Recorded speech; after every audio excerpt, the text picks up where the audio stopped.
Appalachian Sustainable Development is a nonprofit based in Bristol, Virginia. Our mission is to transition Appalachia to a more resilient economy and a healthier population by supporting local agriculture, exploring new economic opportunities, and connecting people to healthy food. And so we've partnered with Herbalachia, School of Herbal Medicine based in Tennessee, to bring you this Seed to Medicine Trust webinar series. The series was originally planned as an in-person workshop in order to serve our local community here in Central Appalachia. But due to the current ongoing health crisis, we've transitioned to a virtual setting and in hopes of reaching even more people than we would in our local community. We think that this information and herbal medicine itself is extremely important, and we are hoping to promote health and wellness to everybody, and it's important to everyone, especially now. And so one of our programs that we have through ASD is the Appalachian Harvest Herb Hub.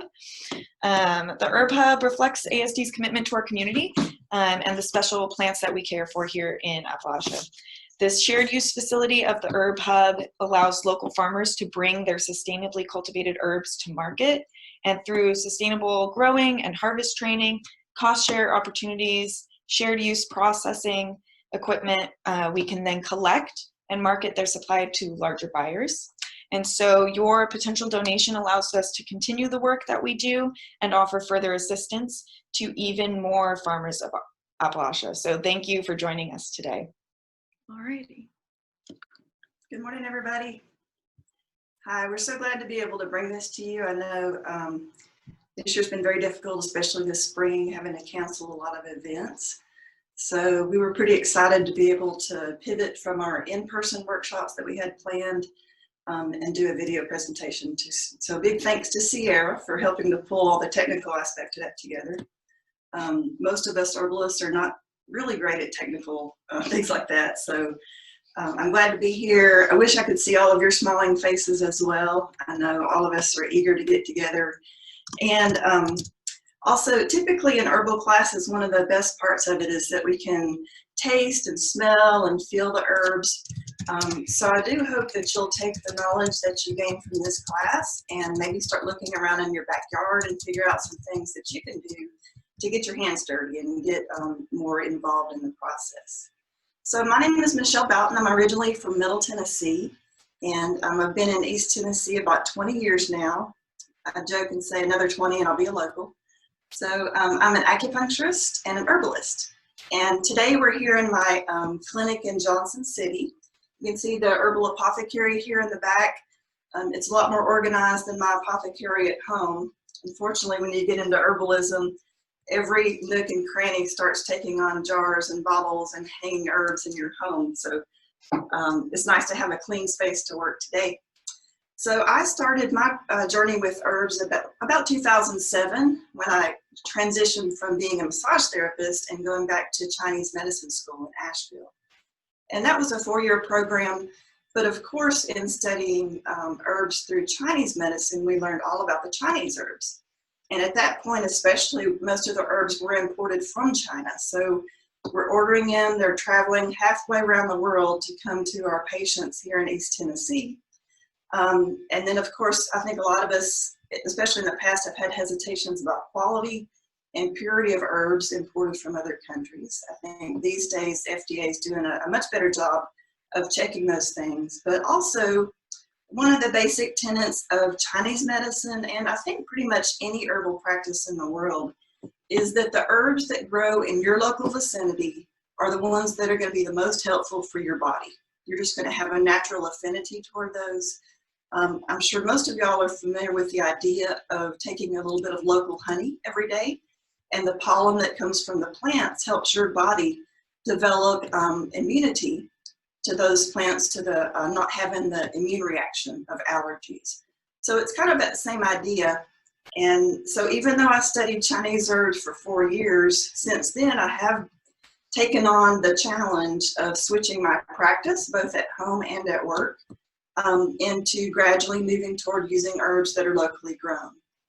So that's some exciting things in the research there. There's several propagation experts in our area that have taken a lot of the Chinese plants and figured out which ones can grow in our area. But then also there's some different analogs. Like for example, we have the Asian ginseng and the American ginseng. So there's a lot of experimentation going on there to figure out which of these herbs can be appropriately applied in a Chinese medicine perspective from a medicinal point of view. So that's kind of where I'm at, and I didn't find a lot of local avenues or teachers to start making that transition myself, and that's how Herbalachia came about. So the school has been around for about 5 years now. We've had about 15 to 20 people graduated every year. It's a once-a-month program, but what I'm really excited about is getting those herbs, saving the stories from the people in our community, so that the practice of herbalism can continue and can grow. I think a lot of us are starting to recognize the limitations that Western medicine has. So rather than just waiting around until we get a disease or needing a surgery or needing a medicine, if we can learn to start taking care of ourselves with plants that grow in our own backyard, preparations that we can make to share with our friends and family, I think that's going to benefit everybody. And I can't tell you how many times I've heard people share with me that their grandmother or grandfather used to take them out of the woods and teach them about all the plants and tell them how to use them. And sometimes it was the stump water, sometimes it was the ginseng root. But a lot of those older folks have passed on. So another, I guess, usefulness I feel like the herb school is being able to save those stories, kind of be a repository of the techniques and methods and formulas that we can continue to use with the plants in our area. So one other aspect, since I just recently joined ASD as their herbal education person, is ASD is set up to help people pursue their interest in growing plants, both from a farming perspective, but they also balance that with a conservation aspect. And I think anybody getting into herbalism, whether you're just going to the store and picking up a product and taking it home, or you're starting to grow herbs in your backyard, or even like some of our students, you've started to pursue that interest a little more diligently and created a small business. So Rosemary Gladstar is one of the great grandmothers of American herbalism, and best known probably for her fire cider recipe that's been in the news a lot lately. But she has a great quote that if we continue to use the herbs, bring them into our lives as a support for our own health, then we need to also be responsible for the conservation of those herbs for the future. So I'm sure most of you know that we do have several species in our area, such as black cohosh, golden seal, American ginseng, that are on the at-risk species list. So as you start to develop more of an interest in herbs and using them more in your life, I would encourage you to also start to check out the conservation efforts of groups like ASD, so that we can be the stewards of these herbs so that they can be around for future generations as well. Okay, let's go to our first slides here, if you would.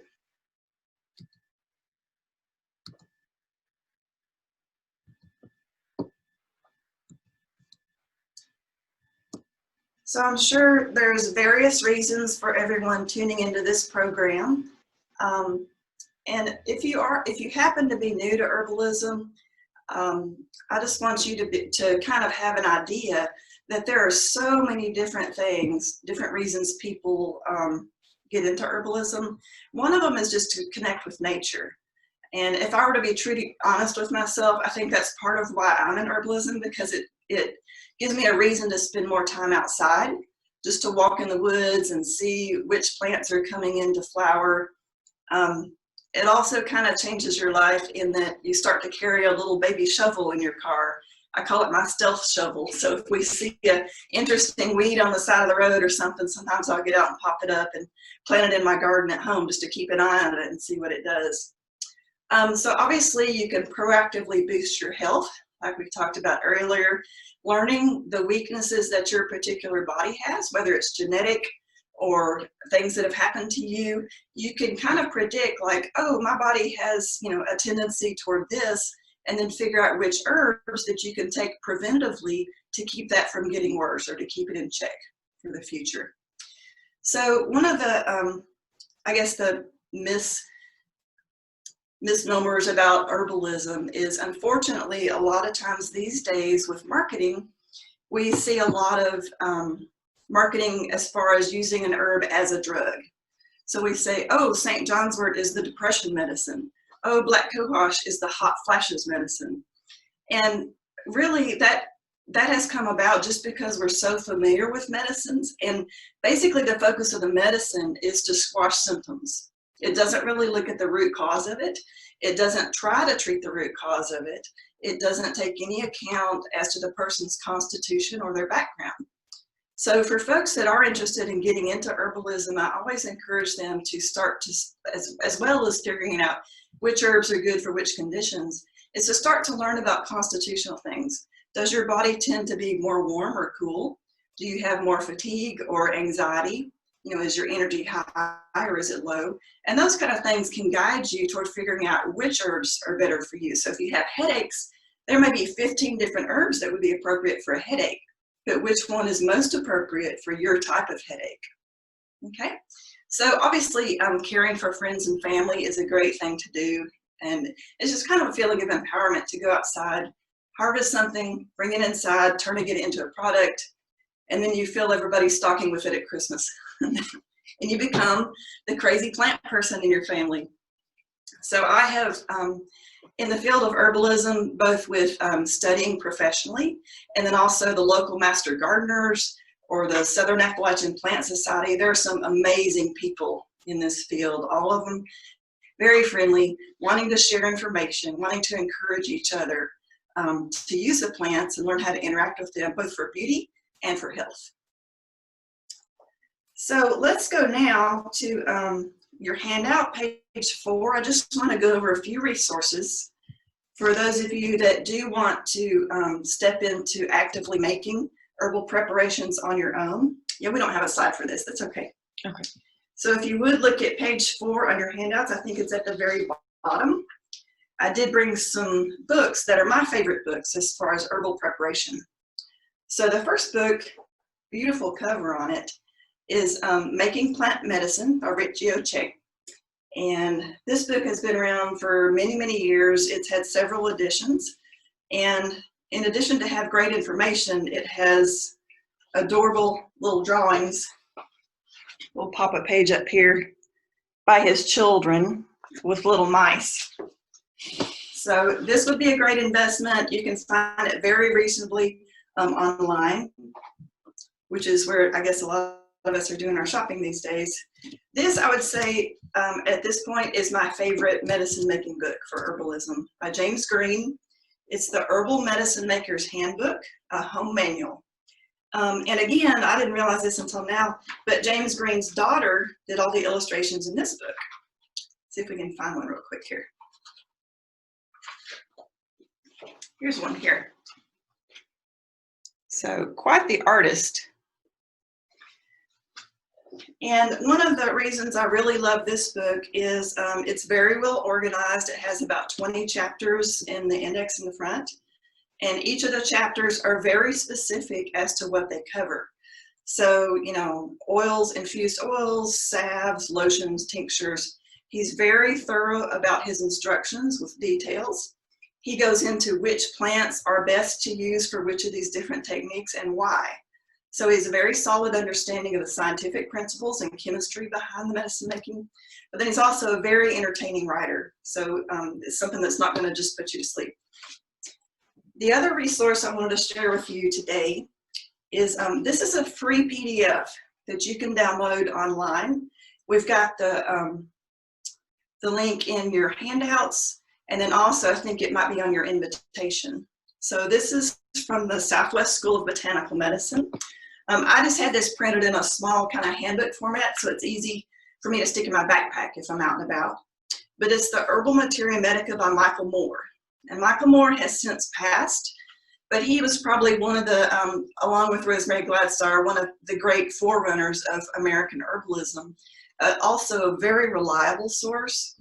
And in this book, you will find the herbal recipes. So for each herb, like for example, Passionflower.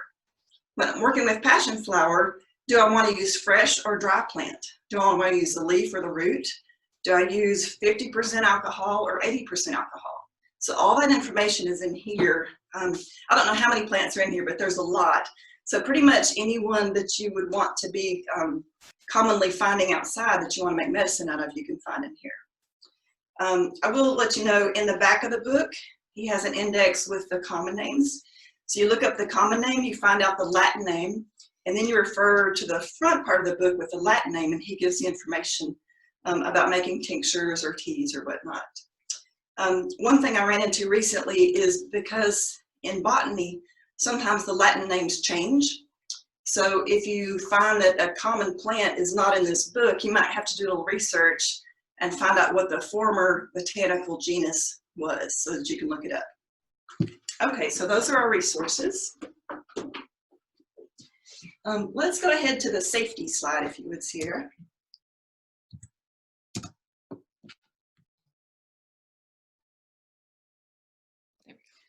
So unfortunately, I put the safety information on your handout at the very end, but I feel like doing a presentation like this with hands-on, and especially if we were in person, I would be going over all the safety information beforehand. So the first thing is the proper identification of plants, which is obviously a lot easier to teach in person.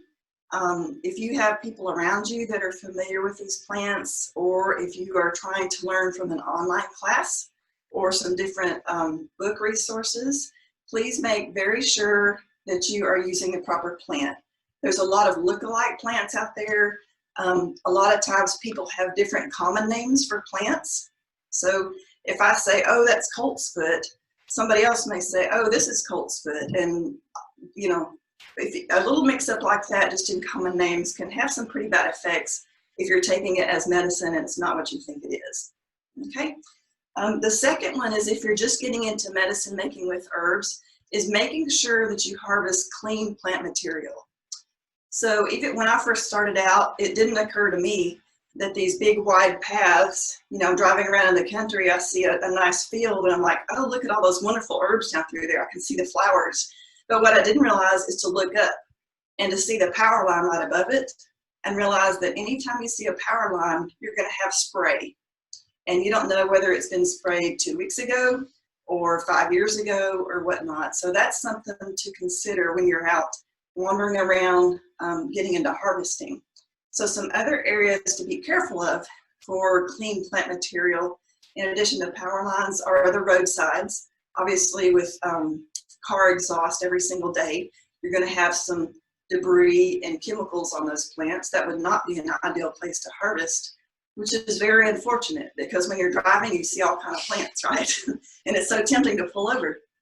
If I do see a plant that I'm interested in on the side of the road, sometimes what I'll do is I'll dig up the plant, take it home and replant it, and then maybe I'll wait 2 or 3 years before I harvest from that plant. And that gives it a chance to cast off those chemicals. Other areas to be careful of are beside railroad tracks. A lot of times those are sprayed. It also gets the creosote from the logs down in the soil around there. And then also around houses. So especially older houses. So it's kind of fun to go hiking and come across an old abandoned home. And a lot of times you'll find some really interesting plants there, but you don't know if they've sprayed for termites or other chemicals around the edge of the houses. So that's another place that unfortunately I usually avoid harvesting. So clean plant material. Another thing with herbalism is to consider special populations. So for example, whenever I'm doing a class and we're tasting things, I always try to mention ahead of time, especially if you're pregnant or nursing, that's a special population, a special consideration. And while most herbs I feel like are safe for pregnant or nursing mothers to take a sip or taste it, just so that there is no question whatsoever, or if it's a mother who is particularly concerned about keeping everything 100% clean in her body during that time, it's very easy just to not do any herbs at all unless you feel like you need it. The exception there would be if you have used herbs before the pregnancy. So if you have taken nettle tincture and say chamomile to help you sleep for the last 15 years, and then you happen to become pregnant, chances are those are going to be fine for you to continue and probably even beneficial.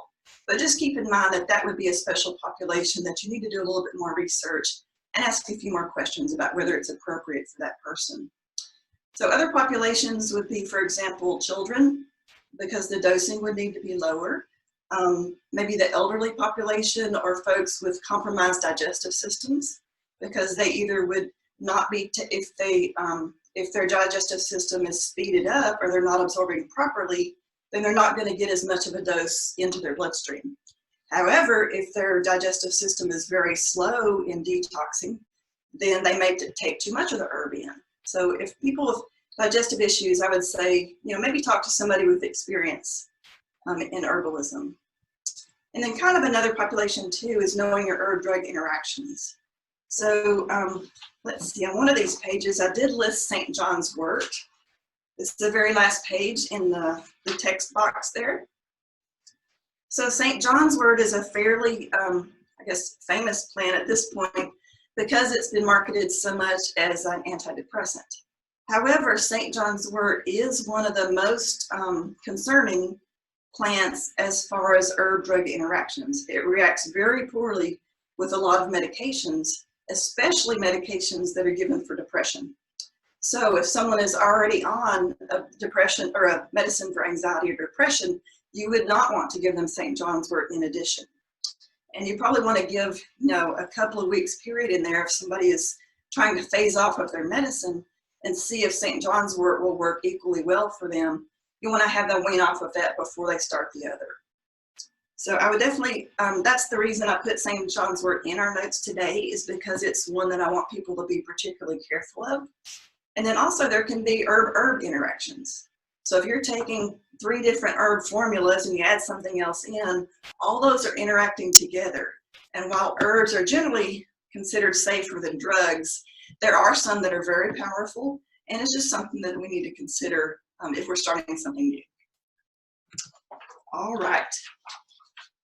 Let's go ahead and talk a little bit about tinctures with our next slide.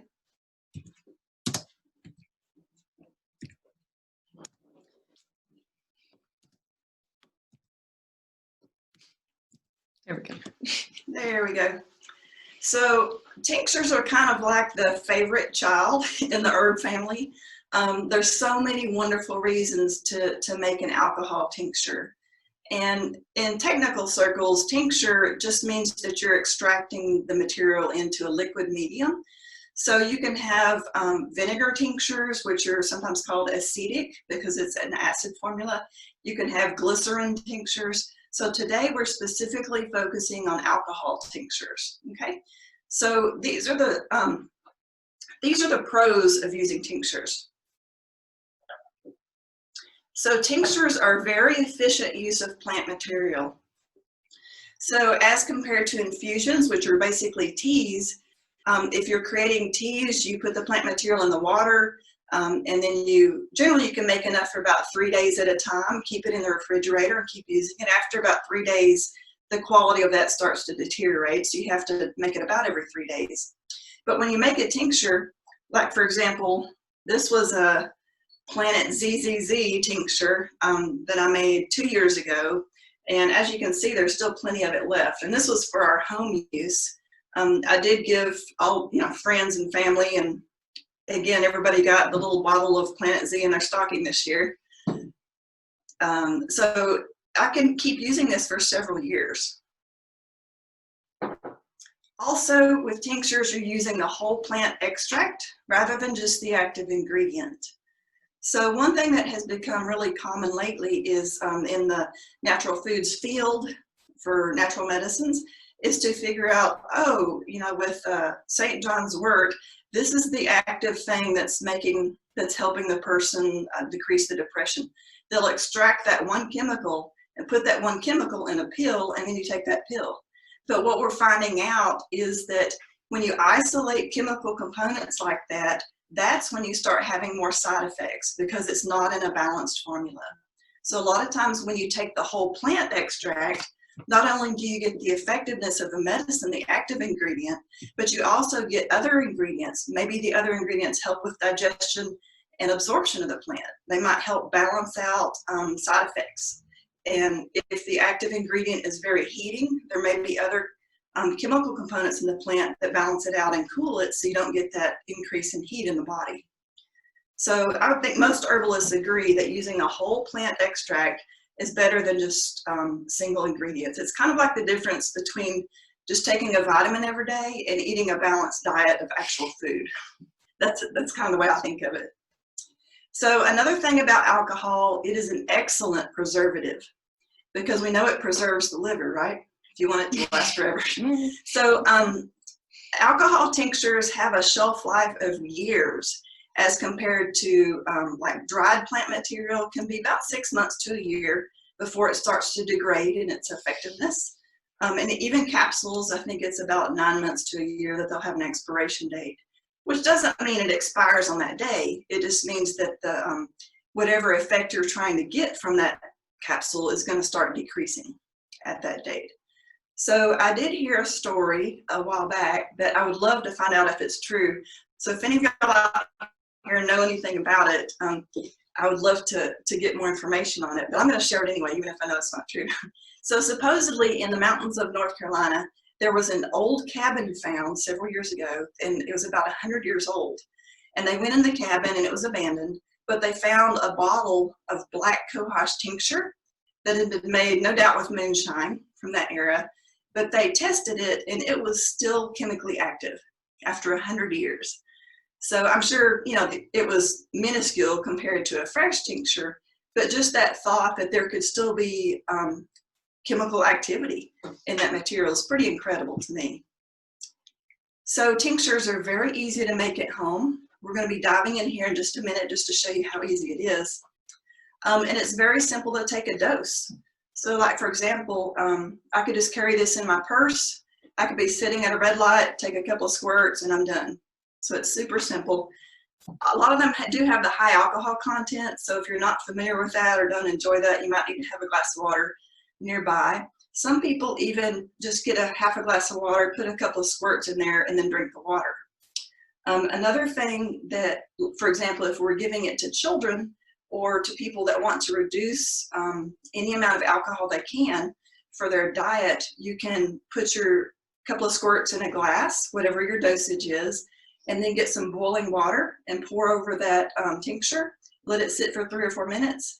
And basically most of the alcohol in that tincture is going to evaporate out, and then you can just drink it. I have heard from a couple of people that 1 squirt of an alcohol tincture is equal to about the same amount of alcohol in a very ripe banana. I'm not a chemist, I don't know if that's true either. But I do know that a lot of the fruits that we eat, or kombucha, those kind of things, do have trace amounts of alcohol in it.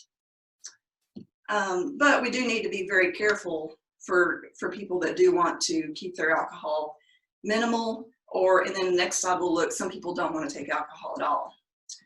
We'll get 2 more, that's okay. So alcohol also has direct absorption into the bloodstream.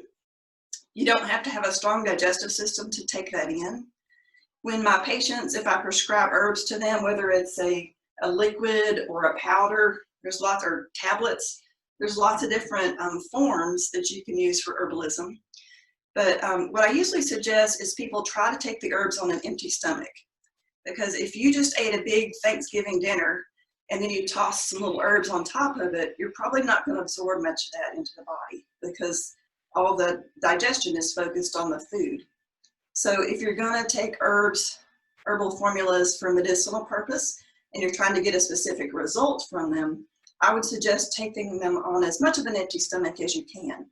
Some people, if you have a hard time remembering to take your herbs, I've suggested putting it in a place where you'll see it first thing in the morning and last thing at night. Because when we wake up in the morning, we haven't eaten for a while. If you get a glass of water, even in your bathroom, where you're going in to brush your teeth, put a couple of squirts in the water, take a drink, and then, if it's 20 or 30 minutes before you eat your breakfast, you're good to go. And then the same thing at the end of the day, you just want to wait about an hour to an hour and a half after you've eaten before you take your herbs for the same reason, to get the best results from it. Also, we've kind of gone over this, but a tiny bottle can be weeks of medicine for some people. So it's very concise, efficient, easy to carry around with you, long shelf life. So it's pretty much an ideal form for medicine. So the next slide will tell us why it's not an ideal form. So as we talked a little bit about, Alcohol is problematic for some folks. So obviously we don't want to be giving a lot of alcohol to children. One option with children, we talked about putting it in hot water and letting the alcohol evaporate out. You could also put it in a little bit of juice if you don't mind the child having the alcohol. Another thing is there's herbal glycerides, which are kind of a sweet, viscousy, almost like a syrup. And several herbs can be extracted into the glycerin. And the glycerin has kind of a nice, pleasant, sweet taste if you're just taking a little bit of it. So it's very helpful for children or for pets as well. So one of the great herbs for infusing into glycerin is chamomile. And chamomile is, of course, it's a little bit sedating. It's very calming and settling to the nervous system.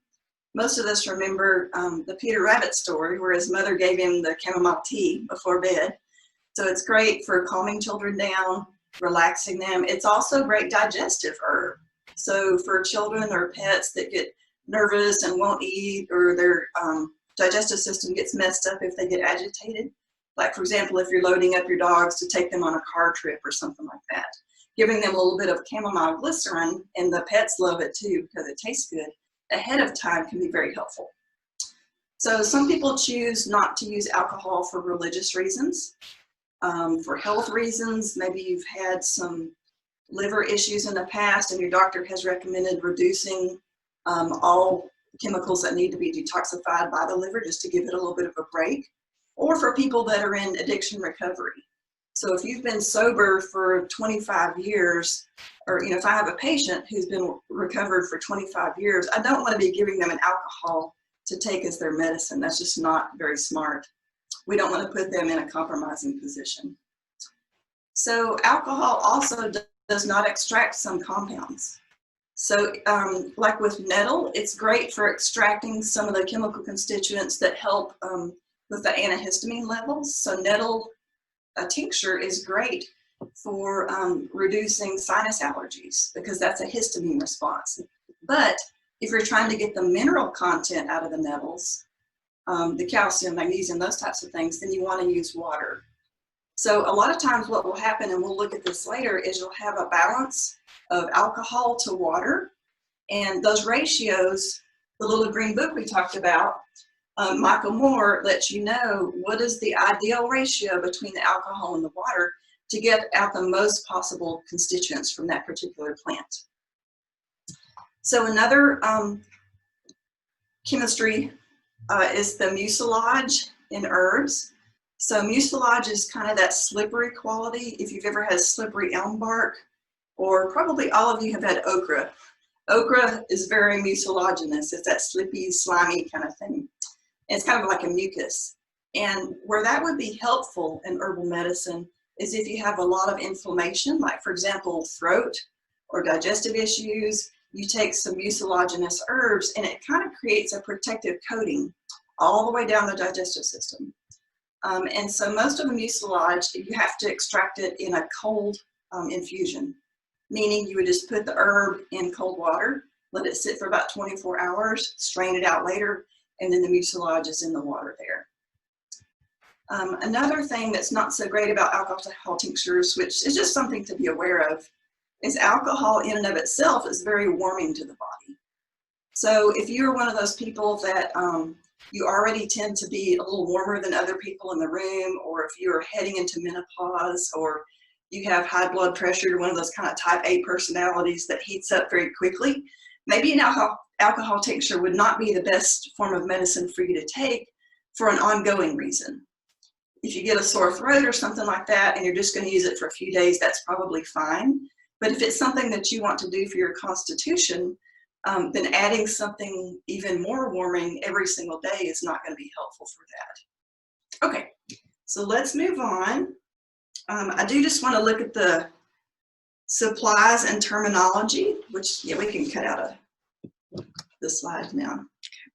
So if you look at the very first page of your handouts, about halfway down we have the supply list, which is pretty self-explanatory, but there were a couple of things I wanted to share, so we'll go through that quickly. So the first thing you'll have is your herb material. Today we're going to be making two different formulas. One is going to be using dry herbs, and the other one is going to be using fresh herbs. So this is black cohosh roots that I dug up yesterday. We'll get into those later. A knife and a cutting board. I was pretty excited when I went to started herb school over in Asheville, and they said you need to buy a cleaver. So I've never needed to buy a cleaver in my life, so I was pretty excited. But they do make small size cleavers. I think the typical ones are a couple of inches longer, but being a little bit smaller person with smaller hands, I found one that suits me pretty well, just to cut through heavy roots. Cutting boards, I've got a big one here, and I've found that I particularly like bamboo cutting boards just because they don't absorb as much water and smells from the plants. A metric glass measuring cup. So this is typically what I use at home, just your standard borosilicate glass measuring cups. I have kind of had my eye on the graduated cylinders like we used in chemistry class in high school. And so the smaller the diameter and the taller, the more accurate you're going to be. So this is 500 milliliters full, but a 500 milliliter graduated cylinder is going to be about this tall. So I could be much more precise if I got one of those. A gram scale, so just a little lightweight scale. Most scales these days come, you can switch back and forth between ounces to grams, but using the metric system in grams is definitely going to be your friend here with herbalism. A batch log book just to keep up with your formulas and what you put in them. Labels and markers, alcohol. You can use typical grain alcohol. Some people use Everclear. I really like to try to find an organic alcohol just because if you're taking it for medicinal purposes, you want it to be as clean and healthy as possible. So also online, there's the Organic Alcohol Company, which is where I buy most of mine from. It's typically in large quantities, like 5 gallons at a time, but they have a big variety of different types of alcohol, like for example, cane alcohol, grape alcohol, I mean, just different fruits. But one of the reasons this is nice is if you have someone that has gluten allergies. I've heard both ways. Some people say that alcohol from a grain does not affect people with gluten allergies, but then I've heard some people say it does affect them. So typically what I do, I just buy cane alcohol, and that way there's no question about whether it's going to be harmful for them. And then water, distilled water, spring water, well water. If you use chlorinated tap water, it has a lot of minerals in it, and it also has like the chlorine that they use to clean it. So with those things already in the water, it's not going to be able to extract as many minerals or chemicals from the plant. So you want to avoid using tap water if at all possible. If that's all you have to use, you can put it in a jug and let it sit out overnight. And some of those things will evaporate out within 24 hours or so. A maceration jar would be something like this. So maceration, we'll go over that in just a minute, but it's something that the herbs and the alcohol can sit in for a while. And those tend to be bigger. This is a half-gallon jar if you're making quite a bit of material, but you can also use very small ones. Tincture jars would be like the amber or dark green or dark blue. I have found that the cold coffee that you can buy in the stores sometimes comes in these jars. So rather than order these online, if you enjoy coffee, you can just get a few of the cold brews and then rip the labels off and you'll have your tincture jars.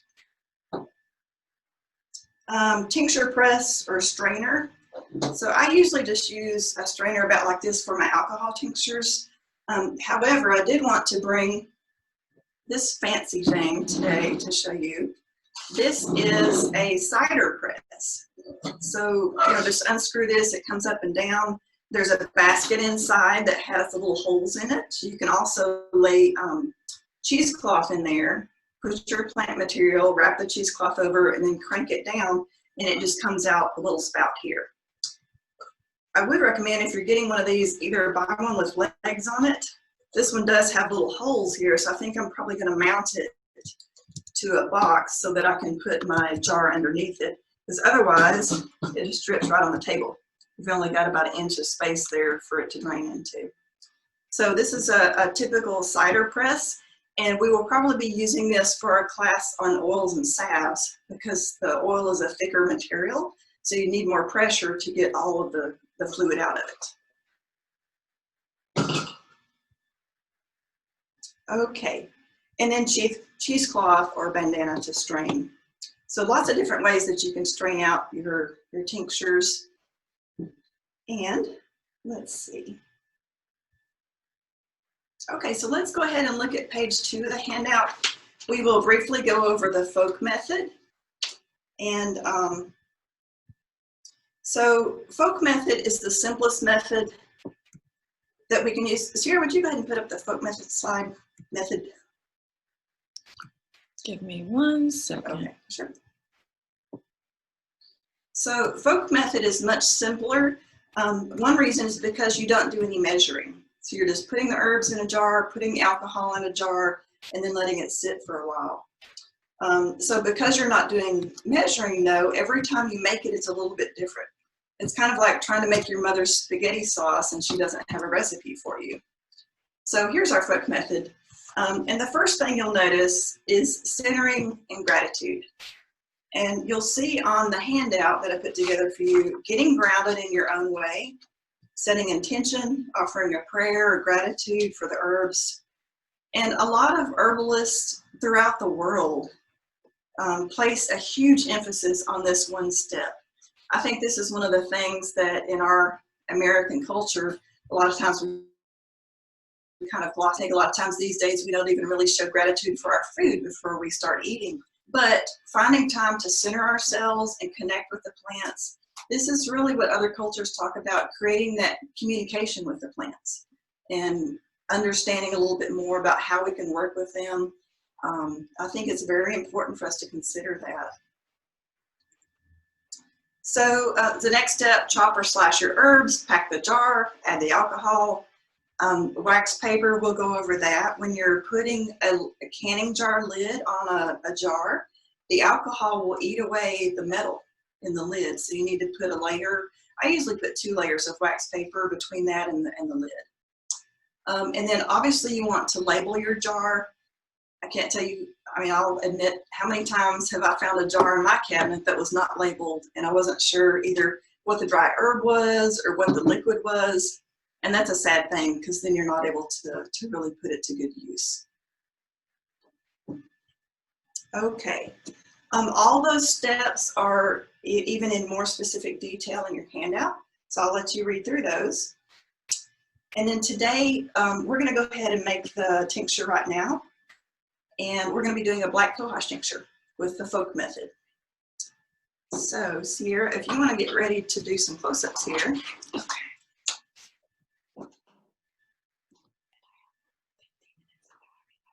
So I'm going to put you as the host.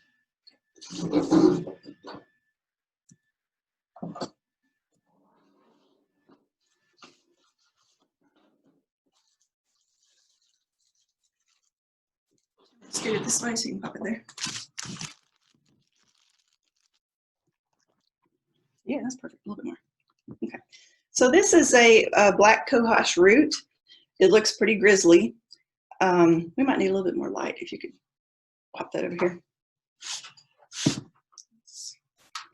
I was collecting these yesterday, year-old son, and we decided the cohosh root is the maleficent of the herb world. It's not a very attractive one, but it's got the both the root and the rhizome, and all of the root material is good for tincture. So I didn't collect a whole lot. I did want you to see some of the different, shapes and varieties that the root comes in.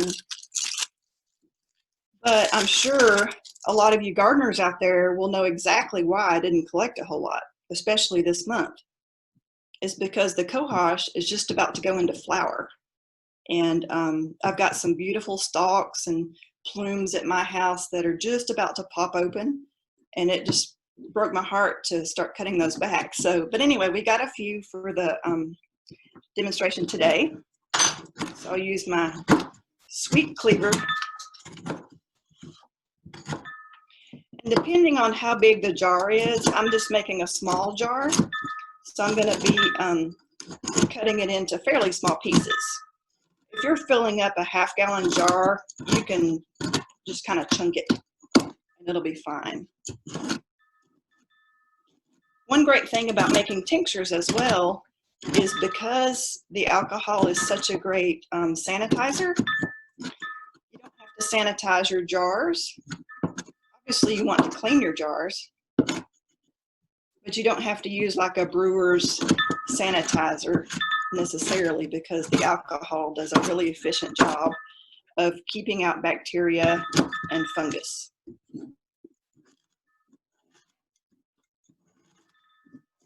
I just got a question, Michelle. Someone just asked how you cleaned the cohosh roots originally. The commenter says they're super clean. Yeah, so cohosh root is probably one of the hardest roots that I've ever found to clean. And I've found the most efficient way for me, of course, the pack of your soil. Like if you have a nice, loamy, loose soil, that's going to make it a lot easier to clean later. But I got mine and brought it up to the house, and I found if I put my hose on a jet stream and just, spray it as much as I can. These are fairly young roots. I would guess these are maybe 2 to 3 years old. I'm not much of a cohosh gardener, but I know some of the ones I've seen, I think typically they recommend 5 years before harvest. And a lot of times those guys are like softballs or baseballs. But they're also really gnarly like this, so they can trap a lot of dirt in the cracks.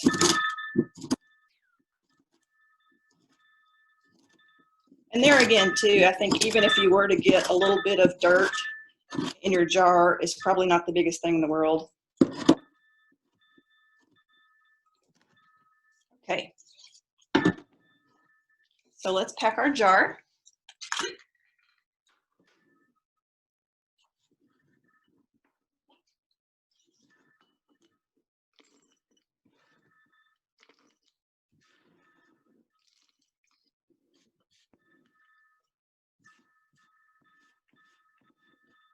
Another thing about these roots too is, I don't know if you noticed, but I kept these roots in a Ziploc bag overnight to retain some of the moisture.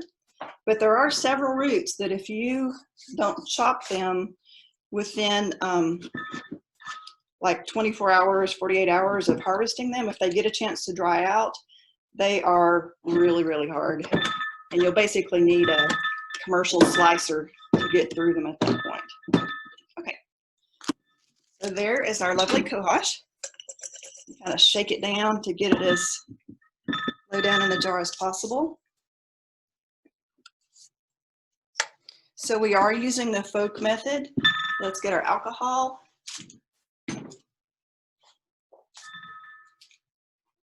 Labeled XXX, of course.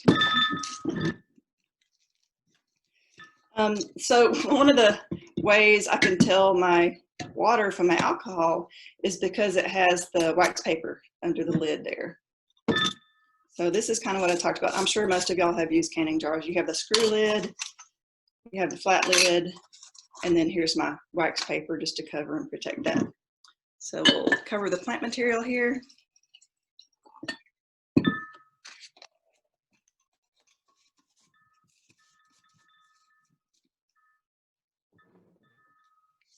Wax paper.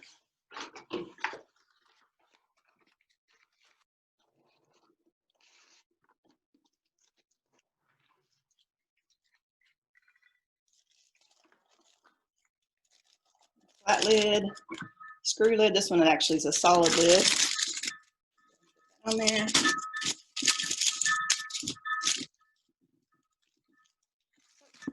There, we've got that. Our next step is to label it. So a lot of times there are pre-purchased labels, that you can buy, that you can run through your computer and stick it on there or whatnot. I have found that I really like to make my own labels. Let's move this cutting board out of the way. I like to make my own paper labels, and then I cover them just with some shipping plastic tape like this.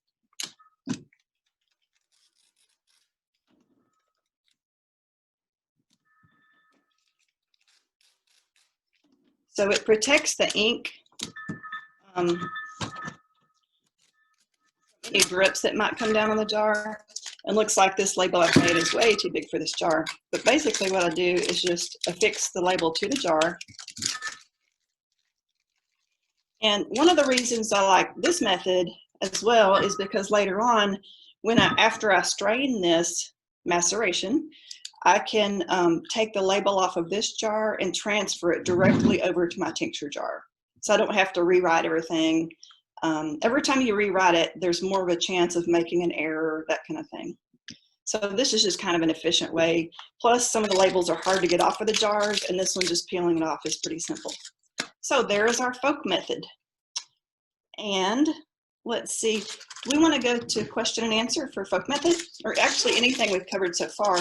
Sure. Be happy to talk about. So we did just get another comment that cleaning the roots can be super hard. People have actually used an air compressor. Whoa. But we also have a question. Can you review the purpose of the wax paper again? Oh yeah. So the wax paper, let's see. Let's look at our XXX jar here. So the wax paper, these screw lids, they have the little rubber ring inside here. And I'm not sure what this is covered with. Probably silicone. But if you don't put the wax paper on there, the alcohol content is such a high alcohol proof that it will start creating corrosion and rust on your lids. And so if you put the wax paper, I've also used parchment paper. It's a little bit harder to get the rings on, but it'll work in a pinch. It's still very protective. But the wax paper will protect your lids from getting corroded. And then our other two questions, two people actually are wondering, what information specifically are you putting on your jar? Okay, yeah, we're going to go over that. Let's see, where is our... Okay, we will go over that when we make our next tincture, if we can put that off for just a few minutes. I will be answering that very thoroughly. Cool. And that's it. As far as okay, questions great. go. Let's see.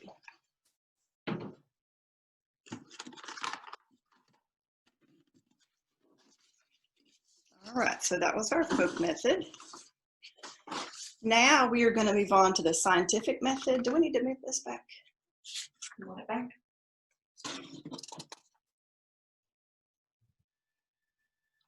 Yeah, we'll have that slide first.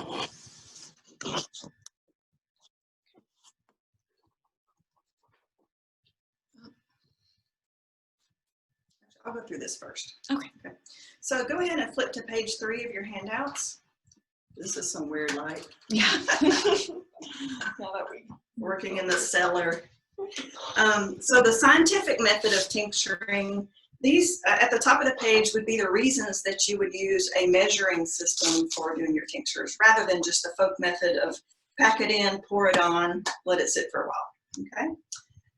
And obviously, one of the things I really wanted to point out about the folk method is sometimes in the professional herbal circles, it's all about the scientific method. You know, the folk method is kind of looked down on as antiquated or not as professional or whatnot, which is kind of true as far as professional and as far as manufacturing products to sell to people. But I just want everybody to remember that the folk method has been used in herbal medicine for thousands of years, and it has obviously worked really well for people. So even though we have much more sophisticated ways of making things and measuring and sanitizing and all of that, I would think, you know, 300 or 400 years ago, they were not using gram scales and sanitizer in their jars. They were using what they had on hand, and it worked. So definitely don't, you know, poo-poo that method. I think it's a great way to start out with at home. And especially if the scientific method seems a little overwhelming to you, or it keeps you from making it because it's a little too intimidating, try the folk method. You'll have some amazing things. And even if you want to use some alcohol like brandy, something that you would enjoy drinking, you know, a little shotful of it every day. I actually brought,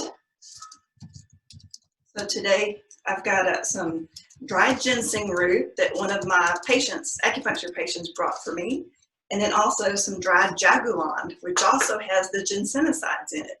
So this is very much a tonic formula, and I splurged and bought a bottle of Hennessy to extract this in. So this is going to be really tasty medicine. Hopefully be ready this fall, because it would be a warming formula. So you want to take your warming tonics kind of through the winter instead of in the summertime. Okay, so let's get back to the scientific method. We're going to be using measured ratios, basically for quality consistency. And then it helps you standardize the strength of the medicine. So when you buy an alcohol tincture in the store, if you look on the side, this is what it's supposed to be on there, but it will tell you the strength of the medicine, like 1 to 5 or 1 to 7. And that 1 to 7 ratio comes from the amount of herb material to the amount of extraction liquid. And we're going to be going over that. So each herb's chemical makeup requires a specific ratio or tincture recipe.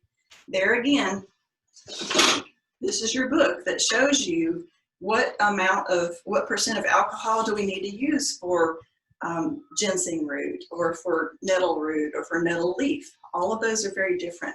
And if you want to extract the most possible herb material for your medicine, then it's worth spending a few extra minutes to look up your herb to, or your alcohol to water ratio. Okay.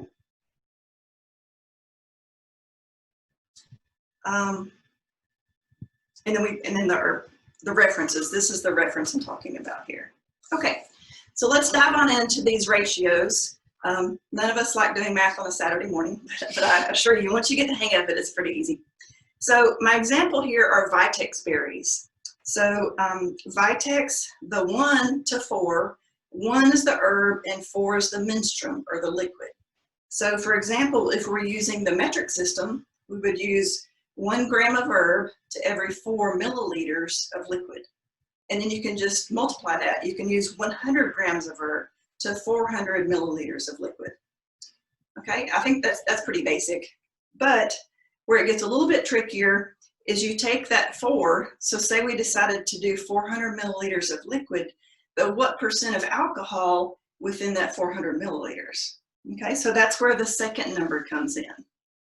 So for example, if we're doing a formula, we have 100 grams of herb, 400 milliliters of liquid, and we want 80% alcohol.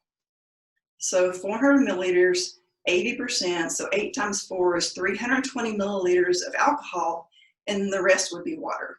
So 80 milliliters of water would give us that. So 320 milliliters of alcohol, 80 milliliters of water gives us the 400 milliliters of our menstruum that we're going to put over the herbs. Hope that makes sense. We'll have time for question and answer later. And then I did put a little section there about alcohol proof. Sometimes you'll see, 50%, 100 proof. And I grew up in a family that didn't drink at all. So somebody had to sit down with me and explain to me what proof was. And then in putting together my handouts for the school, I found out too that proof in the United States is very different than proof in Europe. So you have to know very specifically what you're working with there. So what we're going to be using at the bottom, we're going to make this formula together, Planet Z, which is a pretty common combination of these herbs for a sleep formula. The name I just came up with, but using these 3 herbs together is fairly common. And we're going to, because it's 3 herbs and they're all dried, we're going to be going with the standard proportions here at the bottom of page 3. Dry herb tincture basic formula, 1 to 5, 50%. Okay, so let's get our stuff out again. Ready for Zoom? Ready for Zoom? Okay, let's go over the herbs first. That's a good idea. Okay. So we've got our herb slide up here.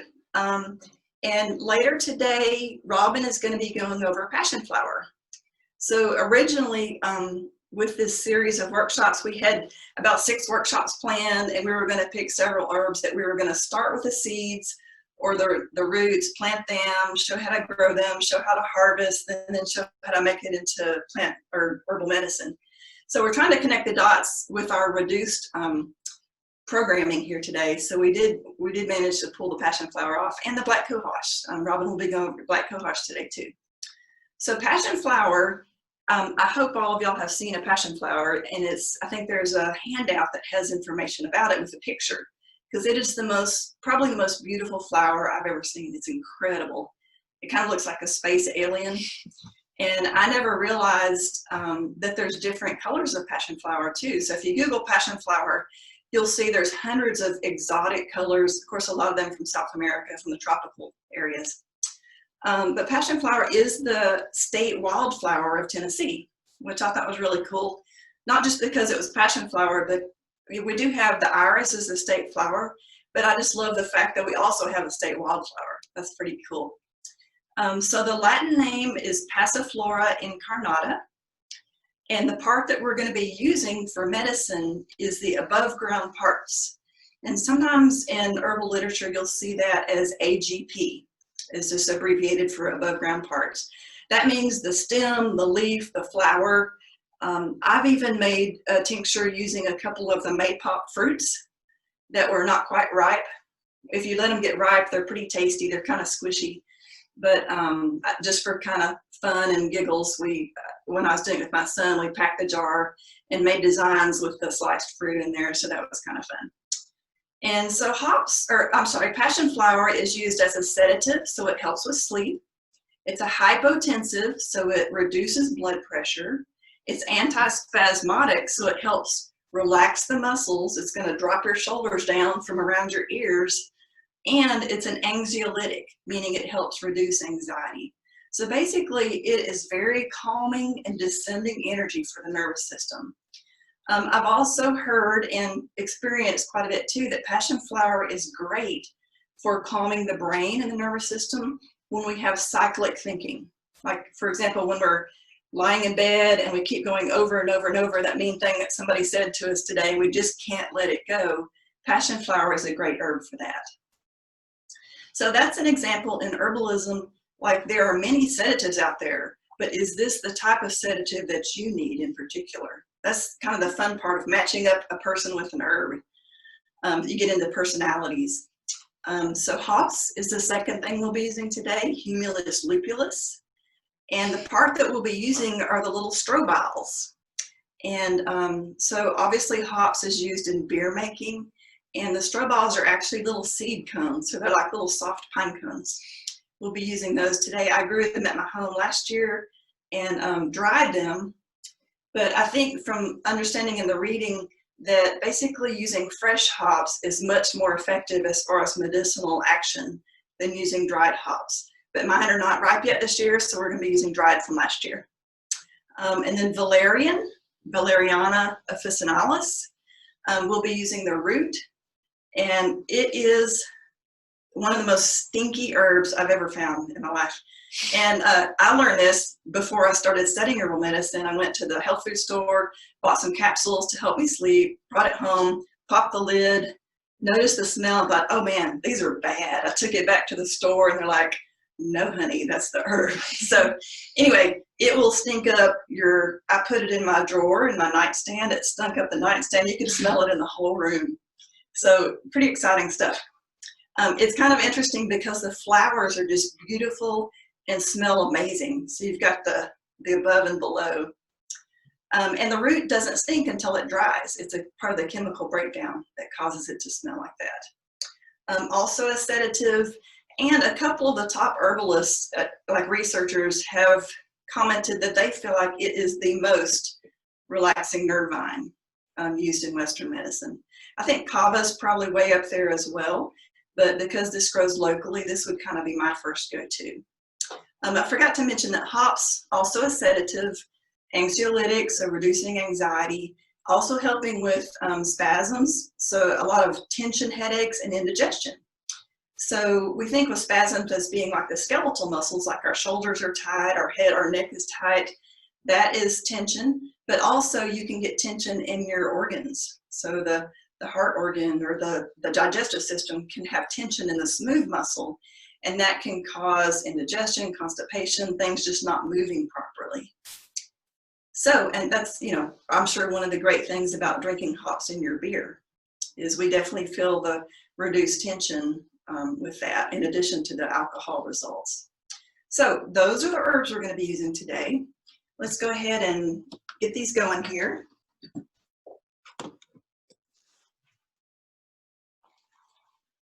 Okay. So now we've got our gram scale. Shift things around a little bit here. You guys can see. I'm going to measure first. We will start out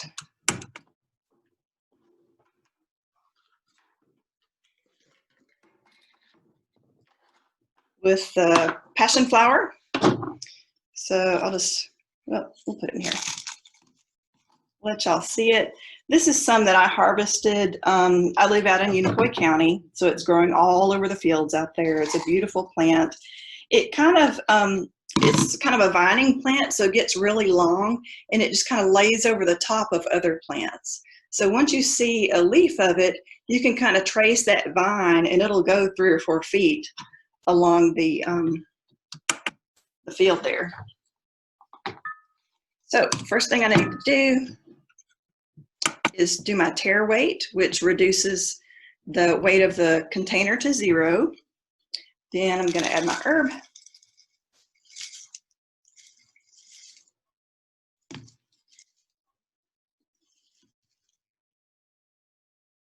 All right, so we're going to go with 10 grams. I'm going to do equal amounts of all of these.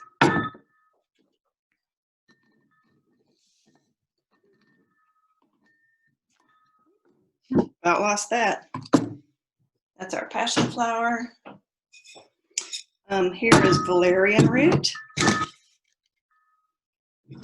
I do have fresh valerian root at home. This is some up. Woo! Smelly. Sierra's twitching her nose too. So quite pungent. And obviously because it's a root, it weighs more. So we're going to have a lot less volume than we did with a Passionflower, just because it's a heavier material. Okay, that's our valerian. And then the hops is the last. And the hops are super light and fluffy. So for those of you that have never seen hops before, that's the little seed cones that I talked about. And they get really crusty when they dry. They can fall apart easily. And you can, hopefully you can see kind of the color of these. They're a little bit lightish tan, but when you first harvest them, they're just a beautiful green. And because it's so light, we're going to be using a lot of hops. I have to pack it down. So there's 5, that's half of it. I probably should have put our heavier herbs on top.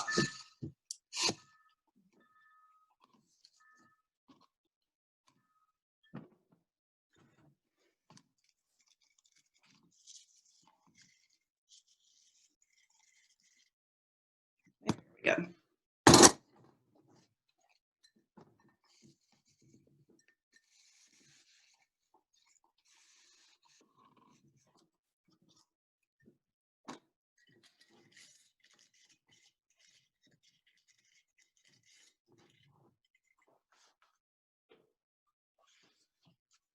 All right, so we are done with the scale now.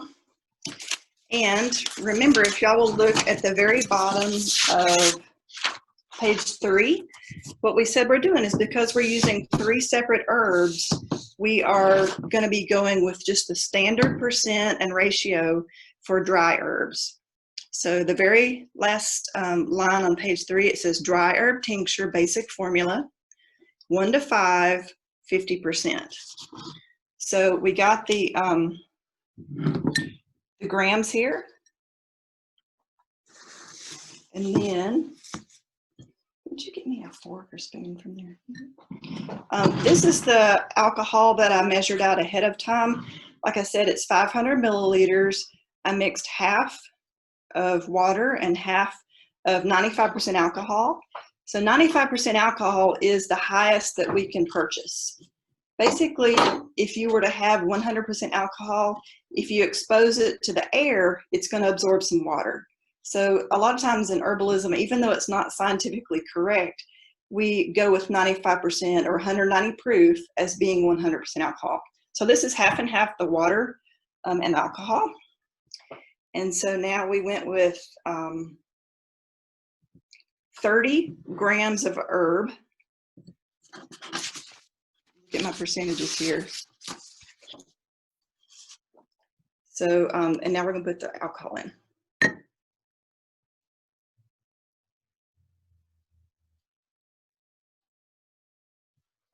I'm going to try to do, let's see, 150 there. Yeah, a little bit more. Okay.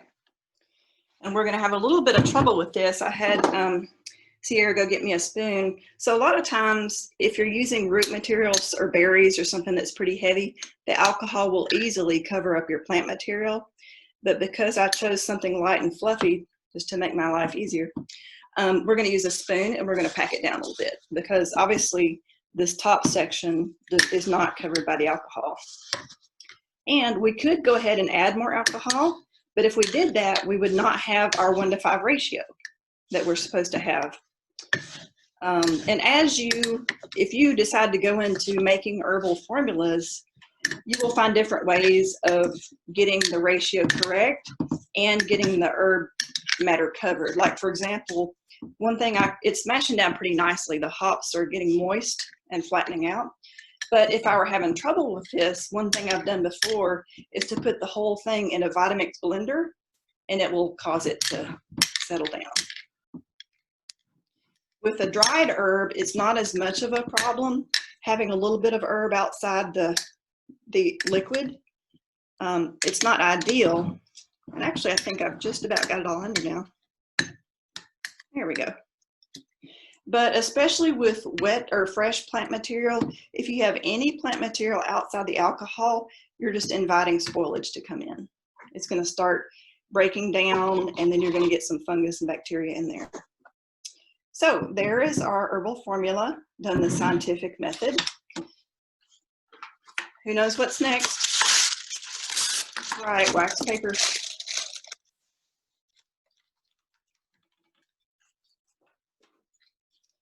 Wax paper,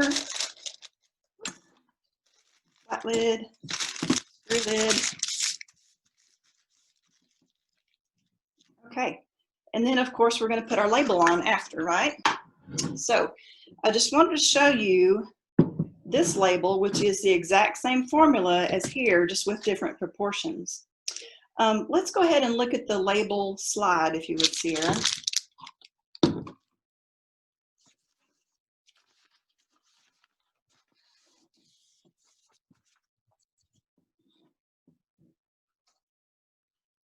If you want to take this back. So this is an example of a tincture label. It's not obviously not the one that we just made, but it's got the same components on it. So at the top left, you'll see batch 121B. I don't actually have a batch log book, but I do have a manila holder that I keep all of my herbal concoctions in here. What I do is I go ahead and print out blank copies of this and then fill it in as I make a formula.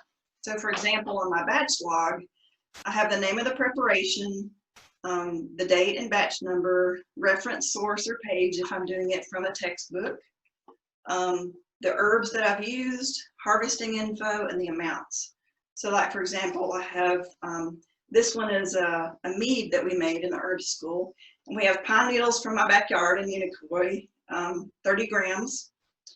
And you can also put the date that you harvested if you want to, if it's different than the date that you've created the formula. I have the solvents and the amounts of the solvent.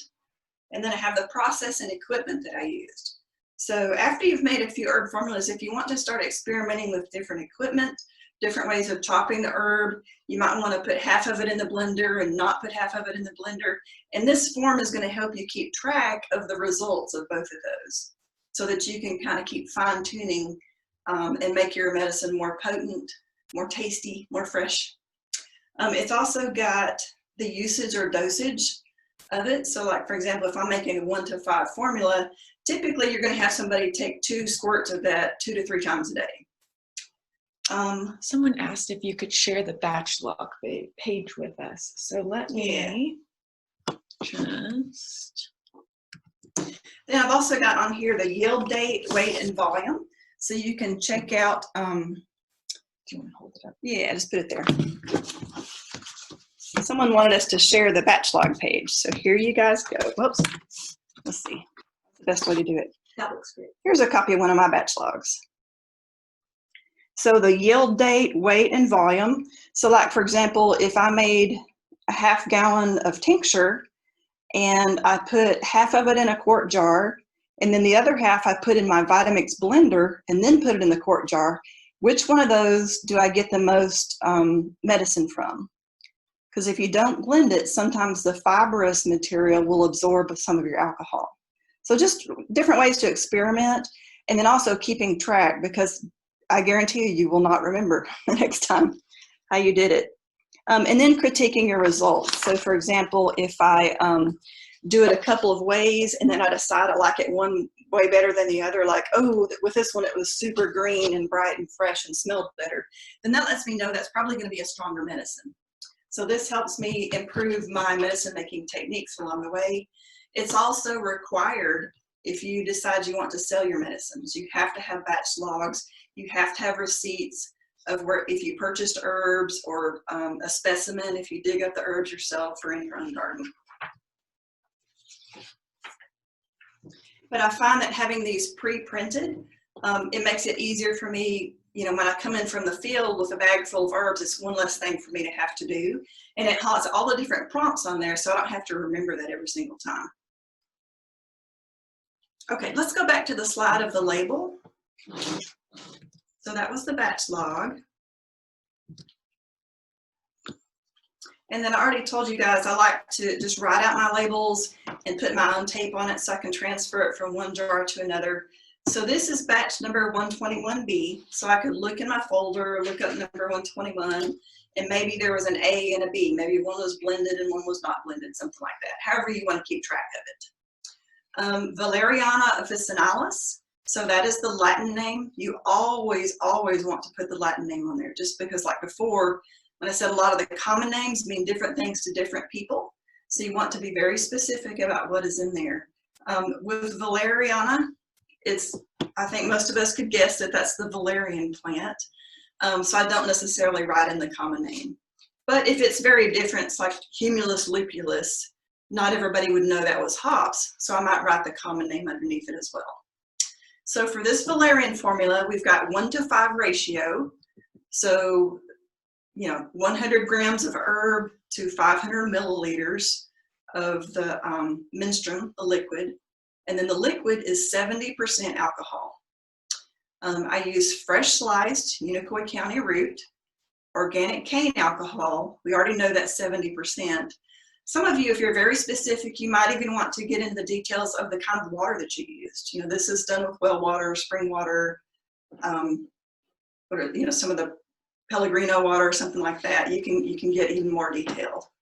And I'm sure if you're going into production mode, that's something you probably want to be very specific about. My particular technique as far as dates, what I usually do is write down the date that I've made the maceration, put a little arrow, and then the date that it's ideal to strain it.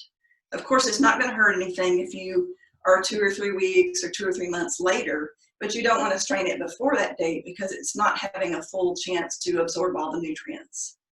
The length of time that you need to let an herb macerate is a common topic of debate among herbalists from the top to the bottom. So some people say, 3 to 4 weeks.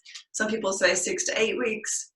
I think it probably also depends on the particular plant and what you're trying to extract from it. So like, for example, if I have lemon balm leaf, because that plant material is much softer, the cell walls are going to break down easier. So I feel like it's going to extract most of the things that you want from that plant probably quicker than if you have, some berries or even some root material, because it's just much more fibrous and it's going to take longer for the menstruum to penetrate into that fiber.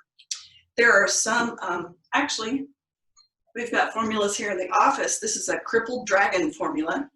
One of my acupuncture patients